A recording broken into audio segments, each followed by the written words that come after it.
आपने समय दिया है, उसके लिए आपका धन्यवाद। आपका शुभ हो। सबसे कीमती चीज़ हम किसी को क्या दे सकते हैं? हाँ जी, बताइए। हमने किसी को गिफ्ट करना हो, कुछ चीज़ देनी हो तो क्या दे सकते हैं? सबसे कीमती चीज़।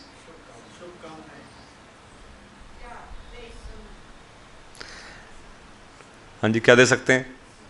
समय। अभी तो बताया, समय से बढ़कर कोई कीमती चीज़ नहीं है। इसलिए मैं बड़ा धन्यवादी हूँ आप सबका कि आपने अपना समय दिया है। दुनिया के बड़े महान व्यक्ति हुए हैं जिन्होंने बताया कि दुनिया में कैसे सूरज बना, चांद बने, फिर कैसे पौधे आए, पशु आए, इंसान आए। इस क्रम को कहते हैं विकासवाद, विकास का क्रम। तो उनका नाम है डार्विन। क्या नाम है? डार्विन। वो लिखते हैं समय के बारे में, a man who dares to waste 1 hour of time has not discovered the value of life. कि ऐसा कोई व्यक्ति, हिंदी में इसका अर्थ है, जो अपने जीवन का 1 घंटा बर्बाद करने को तैयार है, खोने को तैयार है, तो समझो उसने जीवन का मूल्य समझा ही नहीं। जो जीवन का मूल्य, जीवन की कीमत समझता है, वो अपने जीवन का 1 घंटा भी खोना नहीं चाहेगा। इसलिए आपका इस समय सफल हो। इसी भावना के साथ बोलिए, सबका शुभ हो।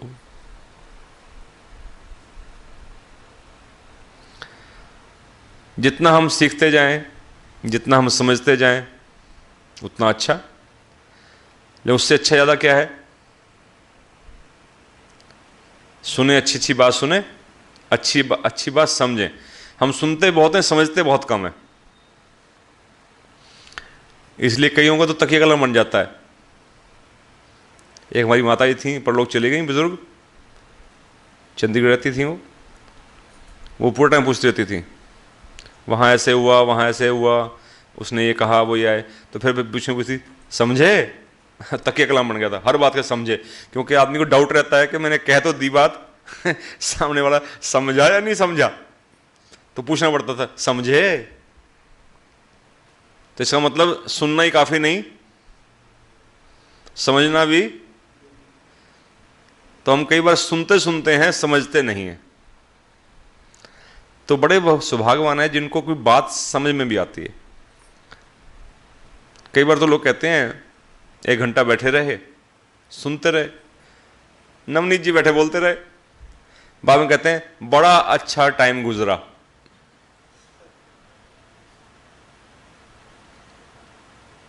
मुझे तो कोई आत्मा मिल जाए, मुझे लगता है कि सुनने वाला मिल जाए तो उसको बात सुनाओ।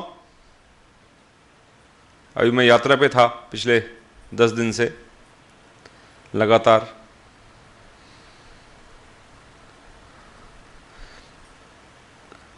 जहाज से यात्रा भी की, हवाई जहाज से, और ट्रेन से भी की। लेकिन मुझे ज़्यादा आनंद ट्रेन में आया, क्योंकि जहाज में बात नहीं हो पाई किसी से।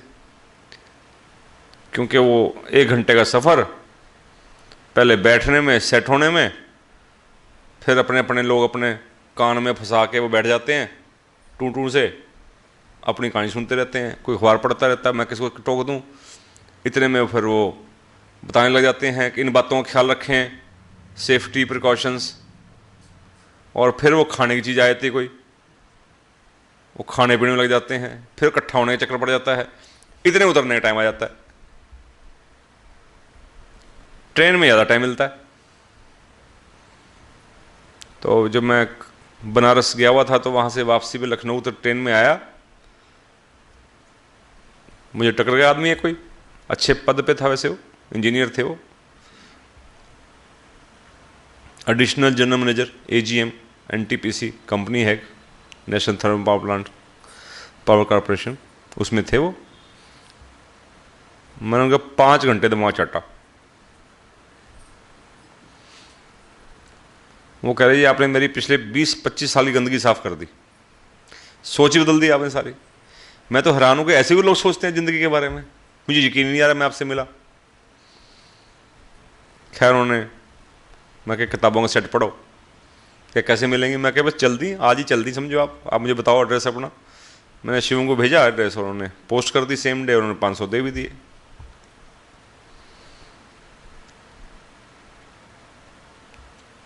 तो सुनाने को तो हम 5 घंटे एक आदमी को सुना सकते हैं, सुनाने तो बहुत कुछ है हमारे पास। मुद्दा ये नहीं कि मैं कितना बता सकता हूं आपको, मुद्दा ये है कि आप कितना समझ सकते हैं। तो सुनने से ज्यादा इंपॉर्टेंट, ज्यादा बेहतर क्या है, बात को क्यों जी समझना। बताने को तो कितनी बार बता दूंगा कि ये बड़ा अच्छा बताया आपने, आपने क्या बताया अच्छा बताया, मुझे पता ही मैं अच्छा बता रहा हूं। कई लोग बाद में मिलते हैं कहते हैं श्रीमान जी आप बहुत अच्छा बताते हैं।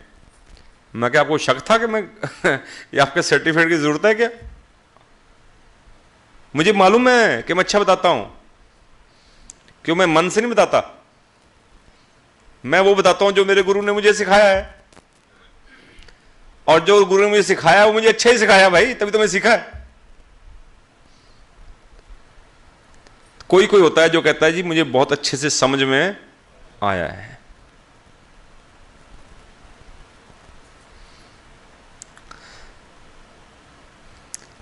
और उससे अगली मंजिल होती है, जैसे सुनने से ज्यादा जरूरी है समझना।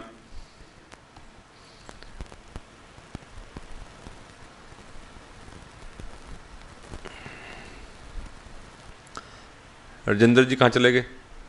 उससे अगली मंजिल क्या है?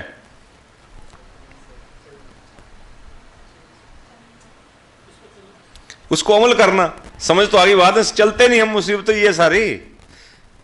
पहले तो समझ में नहीं आती बात, समझ में आ जाए तो फिर उस पर हम अमल नहीं करते। तो 3 स्टेप्स मोटे मोटे, सुनो, फिर समझो, फिर उसके अनुसार चलो, अमल में लाओ। मेरा बड़ा मन खुश था पिछले दिनों, रहा 5-7 दिन, तो मेरा मन था कि मैं सबसे पहले जाकर किसी एक व्यक्ति का सम्मान करना है कि उसने सिर्फ बात सुनी नहीं, वो समझी भी और जीवन में उतारी भी। तब से मैं प्रेरित हो रहा था कि मुझे वो सम्मान अपना व्यक्त करना है। एक व्यक्ति 2 महीने से यहां सड़क पर अधरंग पैरालिसिस हो गया था, पड़ा था। उसको कुछ बच्चों ने, कुछ एक रिक्शा वाले ने, कुछ लोगों ने संभालने की कोशिश की, ले गए अस्पताल में, अस्पताल ने जवाब दे दिया, ऋषिकेश ले गए बड़े अस्पताल में, एम्स में। दोबारा फिर कोशिश की कि लोगों ने उठा के, फिर तरस खाया लोगों ने, फिर लगे जॉली ग्रांट, वहां भी जवाब दे दिया कि ठीक नहीं हो सकता, पैरालिसिस है। अब कोई अपने घर ले जाने तैयार नहीं, कौन ले जाए?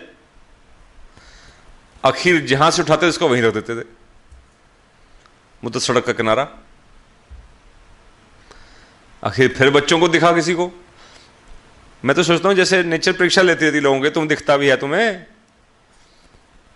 अब जब देखा तो उन्होंने, बच्चे वो जानकार थे, कुछ परिचित थे, 1-2 बच्चे, उन्होंने फ़ोन कर दिया कि सर आपकी मदद चाहिए। मैं क्या, मैं बनारस में हूँ, बताओ क्या मदद चाहिए भाई? कहे जी वो कोई सेवादार चाहिए हमें, तो कोई आपके शुभ हो से कोई मिल जाए तो। अब सेवा बड़ी मुश्किल, लथपथ आदमी पड़ा है लेटरिन में, बाथरूम में, कपड़े सारे सड़ गए हैं, शेव उसकी नहीं हुई, नहाया वो नहीं, बीमार वो है, बोल वो नहीं सकता, 24 घंटे की सेवा है। तो भाई अब मैं निगाह मारी कि सेवा कौन करेगा भाई अब, तो मुझे एक आशा की किरण दिखाई दी कि सुशील जी कर सकते हैं, है ना। हमने सुना सेवा आत्मा की खुराक है। अब सेवा इतनी मुश्किल थी कि मेरे लिए मुश्किल हो रही थी करनी, कि मैं होता यहाँ पे मैं कर पाऊंगा, मैं भी चक्कर खाया हुआ था। लेकिन मुझे बहुत खुशी है सुशील जी ने हमारे मिशन का गौरव बढ़ाया है और उस व्यक्ति के साथ प्राय 1 हफ्ता निकाल कर आए हैं। मैं समझता हूँ इसके लिए बहुत ज़ोर से तालियां होनी चाहिए इनके लिए। मैं अपने दिली खुशी और सम्मान का भी प्रकाश करता हूँ, क्योंकि सुनना ठीक है, समझना बात को और भी अच्छा है, लेकिन उसको जी के दिखाना बहुत मुश्किल होता है। भगवान की कृपा, गुरु शक्ति सत्ता की कृपा इन पर हुई है। मैं इसके लिए इनको प्रेशराइज नहीं कर सकता था, इसे मैंने नहीं कहा इनको ये बात। मैंने उन बच्चों से कहा, मैं क्या व्यक्ति तो मैं दे देता हूँ जो उनका ध्यान रख लेंगे, लेकिन कितना ध्यान रख पाएंगे इस विषय में तो उनसे खुल के बात कर लो कि कितनी सेवा कर सकते हो। जो तुम्हें जितनी रिक्वायर्ड उतनी कर पाएंगे। तो इनकी पता नहीं क्या बात हुई, मुझे पता नहीं, लेकिन मैंने इनको फ़ोटोज़ में लगातार मेरे फ़ोटो आते रहे, मैं संपर्क में रहा। कब उठा के गए, कब लिटाया, कब सीटी स्कैन हुआ, कब उसकी टांग हिलती दिखी। 3 दिन में दवा का इतना असर हुआ। आपकी जानकारी के छुटमुरपुर के पास कोई एक हॉस्पिटल है, हाँ, जहाँ पर वो ग्रंटेड वे में इस काम को करते हैं। मैं तो उनके लिए रोजाना मंगल कामना करता रहा कि एम्स फेल कर दिया, जॉलीग्रांट ने हाथ खड़े कर दिया, और वो डॉक्टर अपने दम पर इतना काम कर रहा है। कमाल है उसकी भाई, क्या उसको पावर्स सूक्ष्म सत्ता से मिल रही हैं कि वो ये पैरालिसिस वाला तो लोग, मैंने तो यही देखे हैं, लोग पड़े रहते हैं, उठते ही नहीं हैं। बहुत कम देखे उठते मैंने तो भाई। और वो ग्रंटेड वे में 15-25 दिन के गैप में खड़ा कर रहा है बंदा, तो मैं सोचता हूँ उसके लिए क्लैपिंग होनी चाहिए एक बार, बहुत जोर से। बहुत बड़ी बात है ये। अधरंग मतलब आधा मरा हुआ आदमी, अधरंग का मतलब आधा मरा हुआ। तो ऐसे मुर्दों में जान डालने की सेवा हो रही है। बाहर निकल के मुझे तो बहुत अच्छा लगता है जब मैं बाहर जाता हूँ, हफ्ता 10 दिन, यानी कि भी अच्छा खाने को मिलता है मुझे, अच्छे अच्छे लोग मिलते हैं, एक से एक लोग मिलते हैं, और हमारा ये भ्रम दूर होता है कि हम ही अच्छे हैं। हम कई वैसे भ्रम में आ जाते हैं कि हम बड़े अच्छे हैं। एक से एक लोग मिलते हैं, एक से एक लोग। और कमाल तो यह भगवान की कृपा है इसमें बहुत बड़ी कि उन्होंने आंख दी है देखने की। लोग तो उनके बीच में, सबके बीच में होते हैं वो, लेकिन जिस ढंग से हमें दिखते हैं शायद दूसरों को दिखते हैं मुझे पता नहीं। कूदते देखे नहीं मैंने, लोग कूदते हैं उनको देखकर, हम कूदने लग जाते हैं उसकी अच्छाई को देखकर कि वाह भाई वाह, वाह भी वाह, वाह भी वाह। ये कृपा किसकी है? गुरु कृपा है। उन्हें वो आंख दी है कि किसी की अच्छाई देखो, किसी का गुण देखो, उसको समझो, उसको अप्रिशिएट करो, चाहे वो छोटा है उम्र में, चाहे बच्चा है वो। तो इन दिनों में बहुत अच्छाइयाँ बातें देखने का मौका मिला। जैसे से मौका लगेगा मैं कुछ बताऊंगा, बीच में शेयर करूंगा।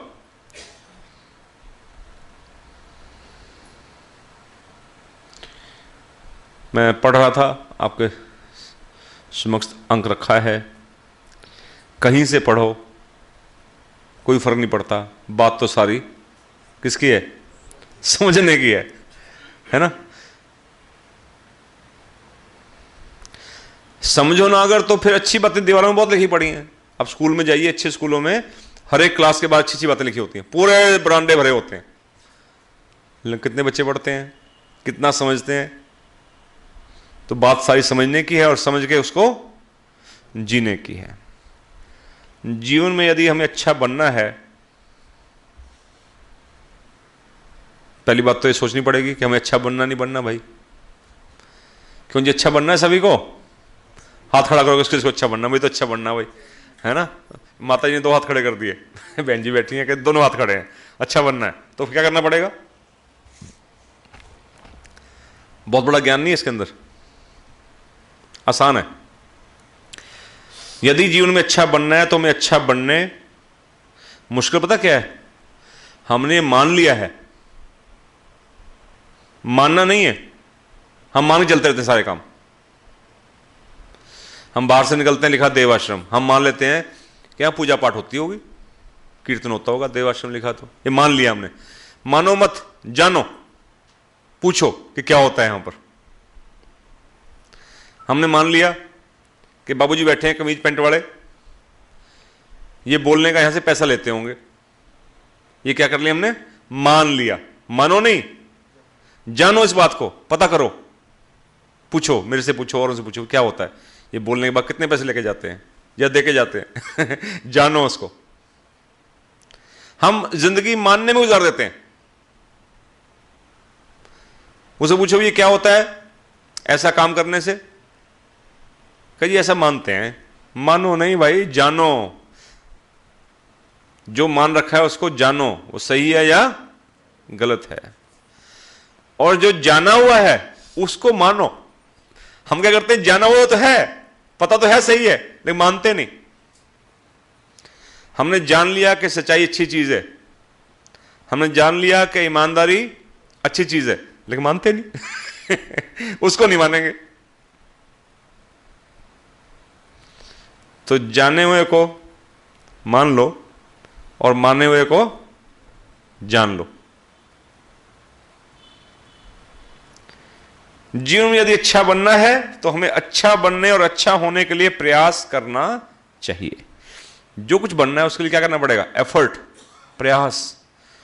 हम क्या माने बैठे हैं, मैं अच्छा हूं, मैं परेशान थोड़ा बहुत हूं तो इसलिए कि दूसरे खराब हैं। ये हमने माना हुआ है। क्या मैं चिकना चुपना बैठा हूं कि मैं तो अच्छा हूं, तुम अच्छे तो परेशान क्यों हो, दुखी क्यों रहते हो? कहते वो मैं दूसरों के कारण हूं दुखी। जो मेरी बहू है, सास है, पड़ोस में जो रहते हैं, पड़ोसी हैं, बेटा है, मेरे पति है, जो मेरे अड़ोस पड़ोस जो मैं जिन्होंने मैं घिरा हुआ हूं ना, वो ना सही नहीं है असल में। मैं अपने से परेशान नहीं हूं, मुझे वो परेशान कर रहे हैं, वो तो मैं तो खुश रहूं, है ना। ये क्या है, ये जाना हुआ नहीं है, ये हमने माना हुआ है कि मैं सही हूं। इसलिए हमारे अंदर सुधार नहीं आता, क्योंकि हमने माना ही गलत हुआ है कि मैं सही हूं। तो आगे कैसे बढ़ेंगे फिर? सही हो तुम, नो डाउट, हम कब कहते हैं गलत हो, लेकिन और सही भी बन सकते हो। विकास और करो और आगे बढ़ो। हम तुम्हें कहे तुम गलत हो, कब कहा तुम्हें? तुम सही हो, लेकिन तुम पूर्ण हो, बस तुम ही सही हो, ये इससे निकलो।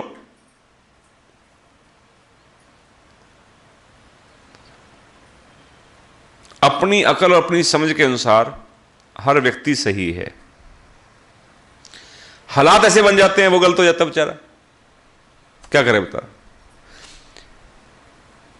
कोई व्यक्ति घर से, मेरा विद्यार्थी है, मेरे से पीएचडी कर रहा है मान लो, उसने मेरे से बदतमीजी से बोला, अकड़ गया मेरे से आके। क्या जब नाश्ता कर रहा था घर से निकला वो हॉस्टल से, तो सोच के आया था मैं आज सर का अपमान करूंगा? किसी मैं चल रहा था, किसी से साइकिल टक्कर हो गई या किसी ने कोई कर दिया, क्या सोच के आया था कि मैं जाऊंगा आपके टक्कर मारूंगा? कोई सोच कर नहीं आता, परिस्थितियां बन जाती हैं। इसलिए किसी व्यक्ति को इतना गलत मत मान लो। गलत होता है जो सोच के आया हो, कोई सोच के नहीं करता, गलती हो जाती बेचारे से गलती, क्योंकि सुख ढूंढ रहा हो। सुख ढूंढने इंसान की गलती पता कहां हो रही है, उससे अनजाने में हो रही है। वो सुख के चक्कर में चलता है और सुख के चक्कर में टकरा जाता है। गलती के लिए कोई गलती नहीं करता, सारा खेल किसका है, सुख का। उसके प्रयास में उससे गलती हो जाती है। तो अपने आप को भी समझने की जरूरत है और दूसरों को भी समझने की जरूरत है। तो जितने हम अच्छे हैं मुबारकबाद, और अच्छा बनने के लिए हमें प्रयास तो करना पड़ेगा। हम में से कुछ लोग सोचते हैं कि जो कुछ अच्छा होना था वह हो चुका, जितना हमने अच्छा बनने थे हम बन चुके, अब बस बाकियों को अच्छा बनना है, फिर मैं खुश हो जाऊंगा। हम इस चक्कर में, हम इसी इंतजार में बैठे रहते हैं कि भगवान की ज्योति मुझे तो मिल चुकी है, अब मेरी पत्नी को मिलेगी जब वो सुधरेगी या सिधरेगी। दो ही चीजें होती है, सुधरता आदमी या सिधर जाता है ना। हम इंतजार करते रहते हैं कि पता नहीं कौन सी घड़ी आएगी, ये सुधर जाएगी या ये सिधर जाएगी, तब मैं खुश हूंगा। ये बड़ी कॉम्प्लेक्स चीज होगी भाई, है ना। ना वो सुधरे ना वो सिधरे, तो तब तो तुम दुखी रहोगे क्या? इसलिए हमें भी कुछ विकास करने की थोड़ा जरूरत है। लेकिन हम सोचते रहते हैं कि जो अच्छा होना था हमारा, जो बनना था वो बन गया। सीखने की कोई उम्र नहीं होती, ठीक है। अब भी कुछ अच्छा नहीं होगा और आगे, अब अच्छा और कुछ नहीं होगा, जो होना था हो लिया, ऐसा सोचना ठीक नहीं है। अभी भी अच्छा होना बाकी है, और वो अच्छा किसके द्वारा होगा? हम क्यों आते हैं किसी स्थान में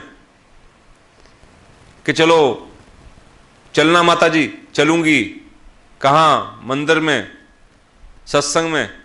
हम इस उम्मीद करते हैं कि वहां जाकर मेरा क्या होगा? अच्छा होगा मेरा, है ना। अच्छा कौन करेगा? सत्संग, मंदिर। तुम्हारा अच्छा कोई नहीं करेगा। तुम्हारा अच्छा कौन करेगा? तुम ही करोगे, है ना।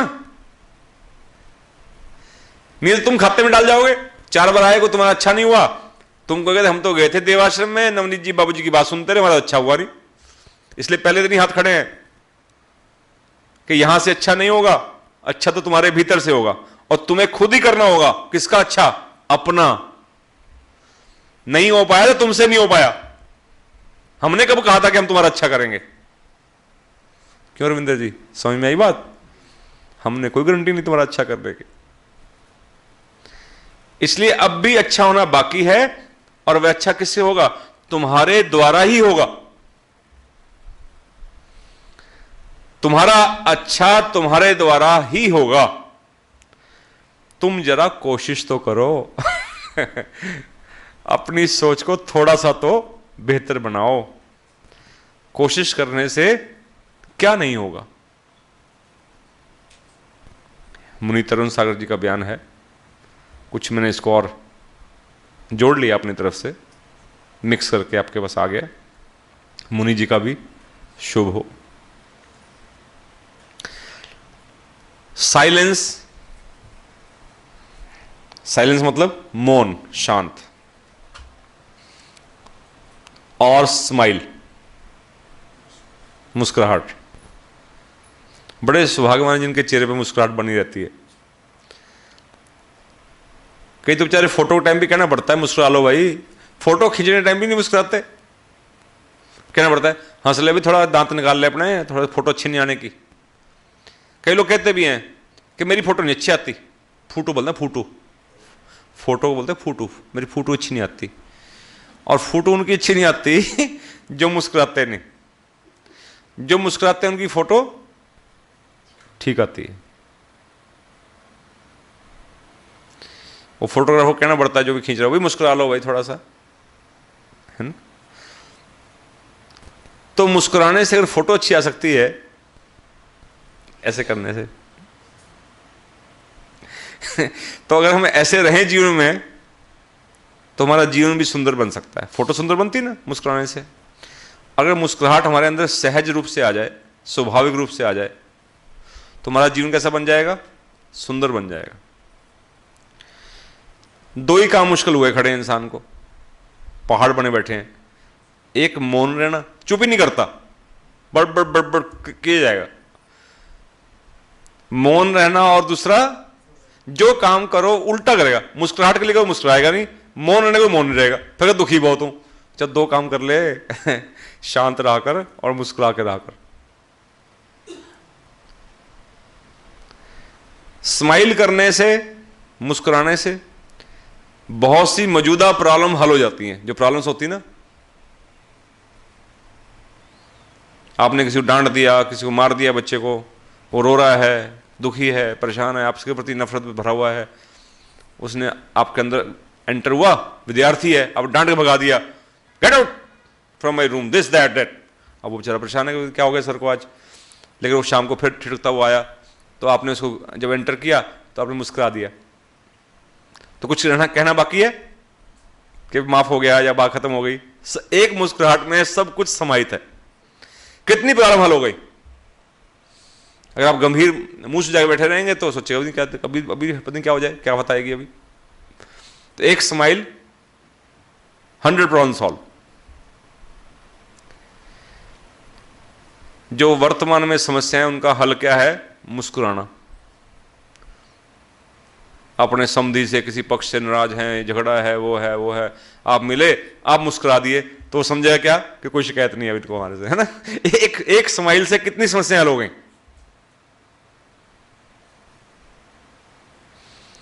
दुकानदार झगड़ा हो गया, आप कहते हैं मुंह नहीं देखना, दोबारा चढ़ूंगा तेरे यहाँ, तेरे आग लगे दुकान को, क्या तेरे ग्राहक बहुत देखे, get out from my shop, निकल जाए दुकान से, झगड़ा हो गया। अगर मिले आप फिर मुस्कुरा दिए देख के, तो क्या समझेगा आपने सब भूल गए आप। मुस्कुराहट कितना आसान तरीका है झगड़ों को निपटाने का, समस्या को हटाने का। और समस्याएं पैदा ना हो, पैदा हो जाए तो मुस्कुराहट, और समस्याएं पैदा ही ना हो इसके लिए क्या है? मौन। अगर चुप रह गए होते उस समय थोड़ा सा, हम थोड़ा चुप रह पाते, हमें लगता है हम कमजोर थोड़ी है, दब गए हम कहीं। मैं तो ऐसे, अच्छा वो मैं तो ऐसा कईयों सीधा कर दूं, है ना, हम बोलते इसलिए, लेकिन आज तक हमारे से कोई सीधा हुआ बोलकर? अपना पास्ट एक्सपीरियंस देख लो भाई, हम पिछले अनुभव से नहीं सीखते। बोल बोलकर 25-30 साल 35 साल स्त्री बोलती रहती है, पति के ऊपर चिल्लाती रहती है, फिर आखिर क्या कहती है? ये तो मेरी सुनते ही नहीं। है ना, तो बोलने से क्या लाभ हुआ भाई? ये तो मेरी सुनते ही नहीं। सुनते नहीं है, तुम्हारी नहीं सुनते, कहते सुनते नहीं है, तो कह नहीं सुनते तो हैं लेकिन मेरी नहीं सुनते, है ना। तो दो बातें बड़ी कीमती हैं ग्रहण करने वाली, एक मुस्कुराहट और दूसरी मौन, स्माइल एंड साइलेंस।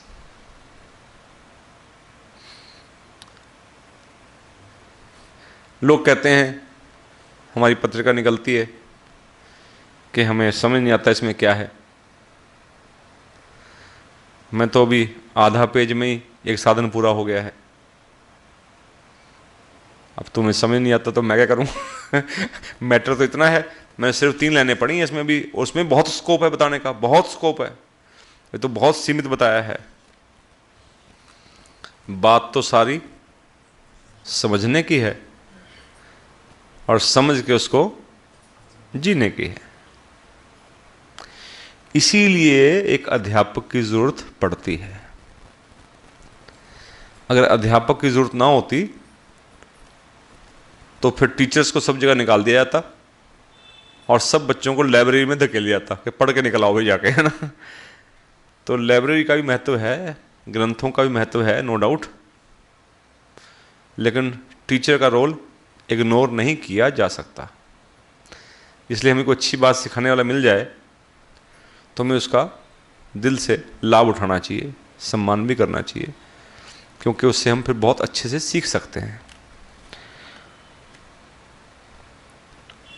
एक बार एक संत अबू हसन थे, उनके पास एक आदमी आया और गिड़गिड़ाने लगा, बोला मैं अपने सब पापों का प्रायश्चित करना चाहता हूँ, मैं भी आपकी तरह एक संत का जीवन यापन करना चाहता हूँ, यदि मुझे अपने ये वस्त्र दे दें, आप कृपा करके मुझे अपने कपड़े दे दें। ये कहकर वह उनके चरणों में गिर पड़ा कि अपना चोला मुझे दे दें आप, मैं बस सारे पापों का प्रायश्चित करके आप जैसा संत बनना चाहता हूँ। उन्होंने उसे प्रेम से उठाया और उससे सवाल किया, क्या कोई स्त्री पुरुष के कपड़े पहनकर पुरुष हो सकती है, या कोई पुरुष साड़ी पहन ले तो स्त्री बन जाएगा? यदि नहीं तो तुम मेरे कपड़े पहनकर नहीं बदलोगे, कपड़े पहनने से बदलने वाले तुम नहीं हो, तुम मेरे वस्त्र ही क्या मेरी यदि खाल भी पहन लोगे। क्या बात कही है।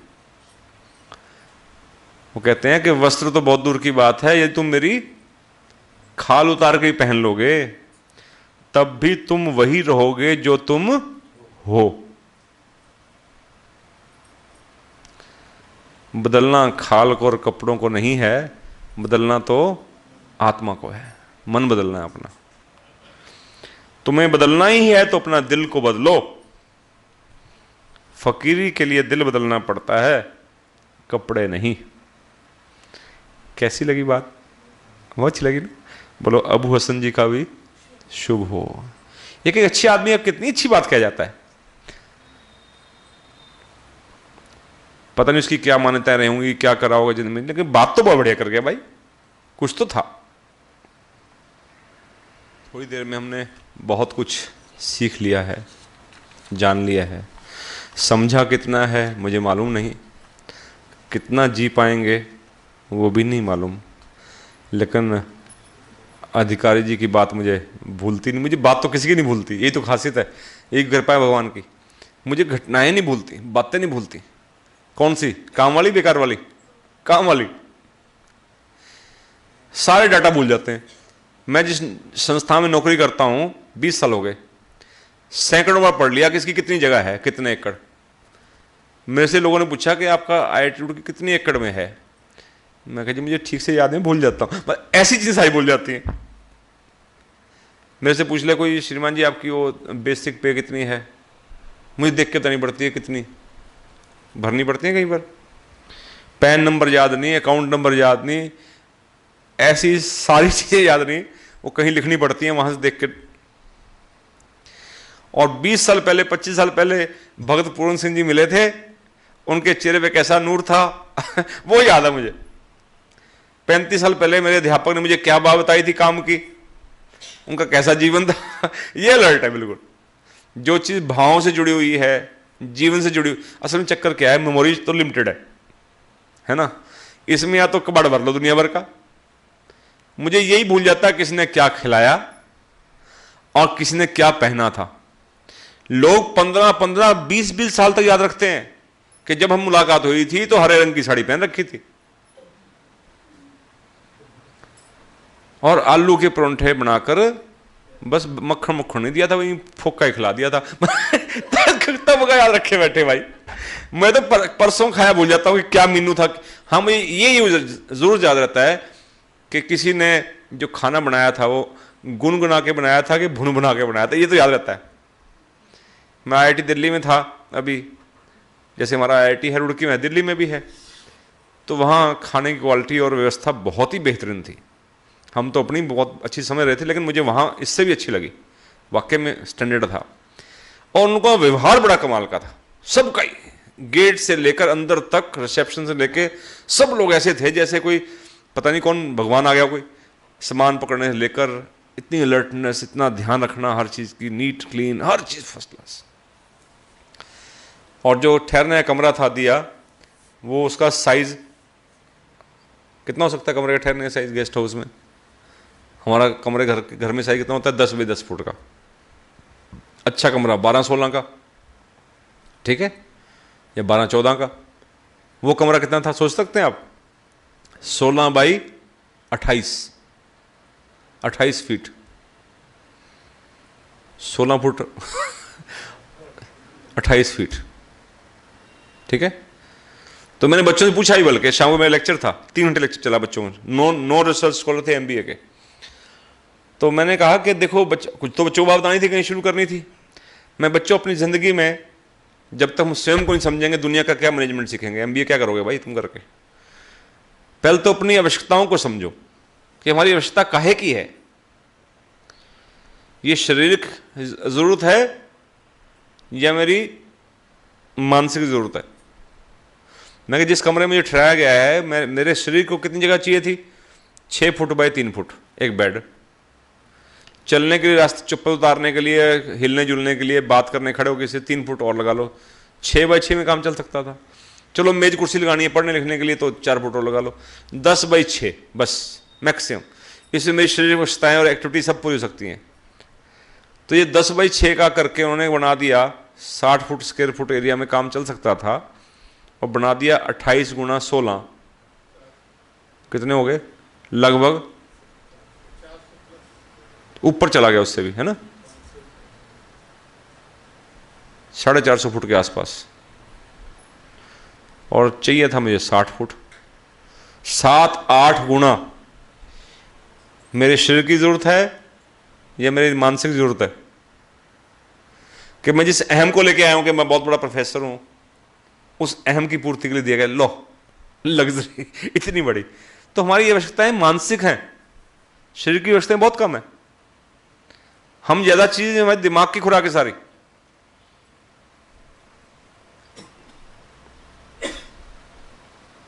मैं अर्ज कर रहा था कि बहुत अच्छी आत्माएं मिलती हैं।